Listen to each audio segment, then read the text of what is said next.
Donald Trump sera le prochain président américain. Il bat largement sa rivale Kamala Harris et remporte le vote populaire. Aux États-Unis, l'élection présidentielle émaillée de fausses alertes à la bombe, des signalements d'origine russe selon les autorités américaines. Alors qu'arrivent les résultats du vote outre-Atlantique, les députés allemands mettent en garde contre la menace chinoise.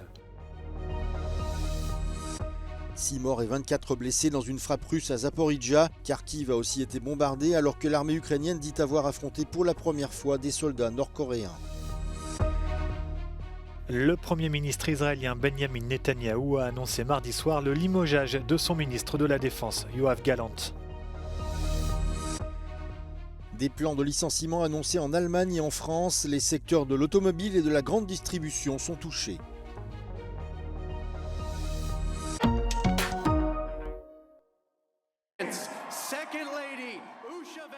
Donald Trump remporte largement la présidentielle aux États-Unis. Il rejoindra pour la seconde fois le bureau ovale le 20 janvier prochain. Dans un discours en Floride face à ses fidèles et des supporters ravis, il a remercié les Américains et décrit, je cite, « une victoire politique jamais vue aux États-Unis ».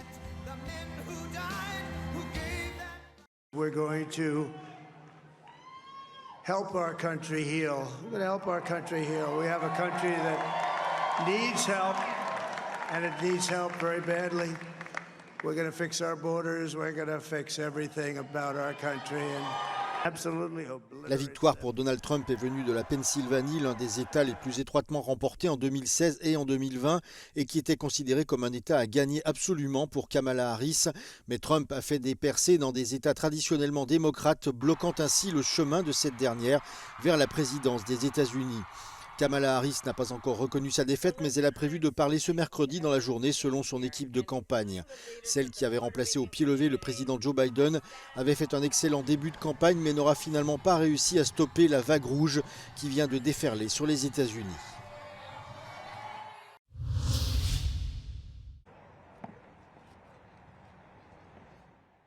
Aux États-Unis, l'élection présidentielle est émaillée d'alertes à la bombe, des alertes signalées dans au moins 7 États, le plus souvent dans des bureaux de vote ou des écoles, mais qui n'ont pas réussi véritablement à perturber le scrutin. Aucune menace pour le public, assurent les autorités américaines. Le FBI fait état de fausses alertes, affirmant que ces menaces provenaient de domaines électroniques russes. Ces incidents n'ont pas empêché les électeurs de se rendre massivement aux urnes en Géorgie, qui enregistre une participation record et où les autorités locales confirment l'identification des menaces, tout en restant prudentes, précisant que leur origine pouvait être falsifiée. Dans le Maine, la police a reçu des appels pour des interventions elles aussi injustifiées. La Pennsylvanie, le Maine, l'Arizona, le Michigan, le Wisconsin et l'Ohio n'ont pas non plus été épargnés.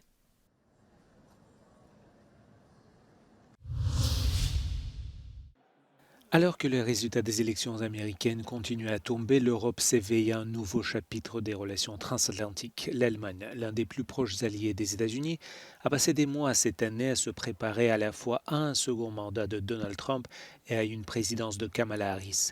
Le député allemand Thomas Erdl a déclaré que l'Europe devait augmenter ses dépenses de défense et donner la priorité à sa sécurité. Und es muss auch was zurückkommen, da müssen wir liefern. Aber ich glaube schon, dass es gute Gründe gibt, warum man diese transatlantische Partnerschaft weiterführt, vielleicht auch wieder stärker neu belebt. Die Rivalität mit China wird USA nicht alleine schaffen, sondern es geht nur, glaube ich, in Zusammenarbeit mit Europa, mit einem starken Europa. Und deswegen gibt es auch einen guten Grund für USA auf die Partnerschaft weiterzusetzen. Michael Link, coordinateur transatlantique et chef de groupe parlementaire adjoint du FDP, prévient que les enjeux mondiaux sont plus importants si l'Ukraine perd la guerre. We should never forget that if Russia wins in Ukraine, China wins too. So the idea to say maybe let's shift some resources to restrain Chinese activities is an illusion to think that you have to shift it to Indo-Pacific. China is not an Indo-Pacific challenge. China is a global challenge. Look to Chinese activities in Latin America or in Africa or in Et comment l'Europe veut-elle que le vote tourne? Le diplomate américain Daniel Benjamin estime qu'il peut y avoir des conséquences importantes pour l'économie. Europeans are overwhelmingly hoping for Harris. The polls are quite clear on that. They're quite worried about what will happen to their security arrangements if Trump's elected. They're worried about seeing 20% across the board tariffs. And they have very, very harsh memories of the last go around. So, you know, if you're looking for a one-sided picture, look at Europe. The only pro-Trump constituencies here are on the far right, and in a few countries like Viktor Orban's Hungary. Il est clair qu'une nouvelle aube est sur le point de se lever en Europe, mais le vieux continent y est-il prêt?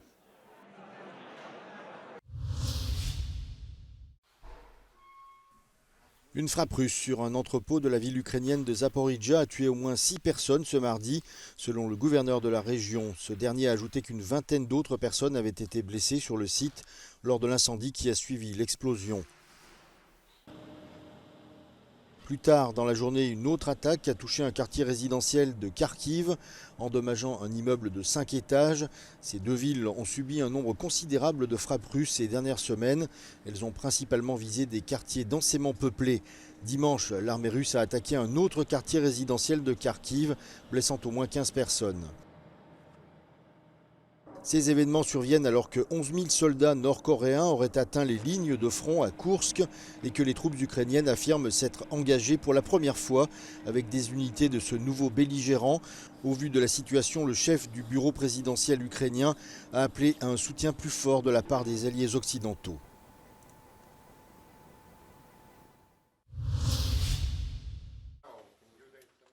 Le Premier ministre israélien Benjamin Netanyahou a annoncé mardi soir le limogeage de son ministre de la Défense, Yoav Gallant.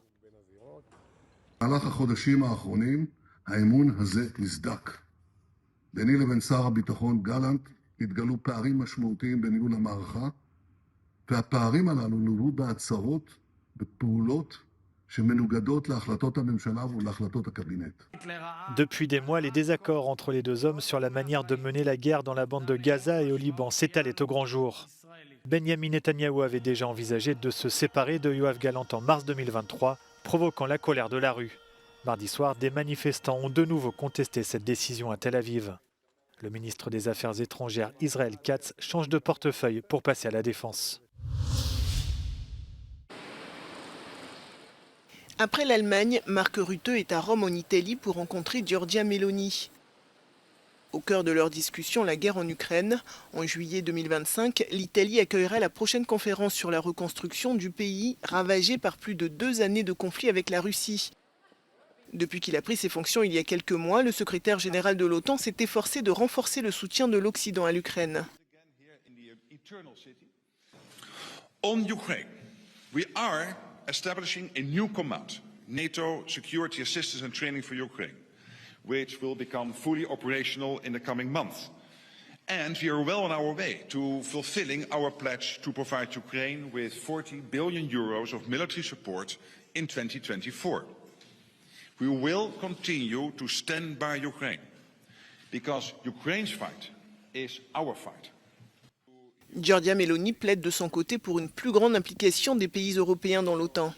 Noi sosteniamo da sempre la necessità che a pilastro nordamericano della NATO si affianchi un solido pilastro europeo. È una visione che condividiamo con il nuovo segretario generale e condividiamo il fatto che è essenziale per tutti noi lavorare a un'industria europea della difesa che sia innovativa, che sia competitiva, che sfrutti la complementarietà tra la NATO e l'Unione Europea.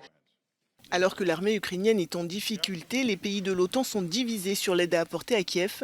L'Italie, par exemple, est opposée à l'utilisation par l'Ukraine de missiles à longue portée contre des cibles sur le sol russe.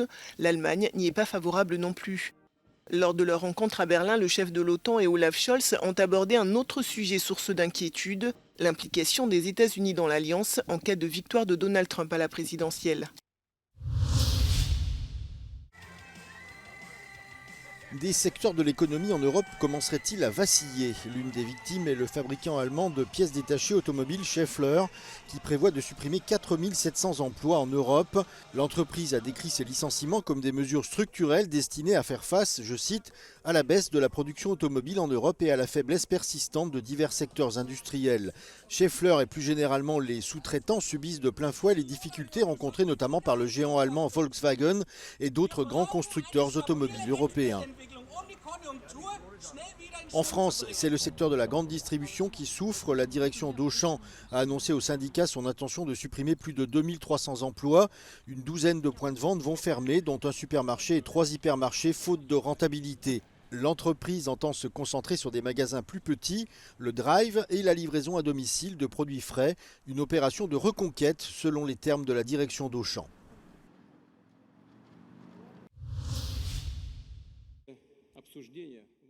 Des sources proches de l'ONU ont informé Euronews que le président français Emmanuel Macron et son homologue russe Vladimir Poutine ne participeront pas à la COP29, qui débute lundi prochain à Bakou en Azerbaïdjan. La présidente de la Commission européenne Ursula von der Leyen sera également absente du sommet climatique, tout comme le président américain Joe Biden. Plus de 100 dirigeants ont quant à eux confirmé leur participation à la COP29, où ils réviseront l'objectif climatique fixé il y a 9 ans à Paris. Celui-ci vise à limiter à moins de 1,5 degré Celsius l'augmentation de la température mondiale par rapport à l'ère pré-industrielle.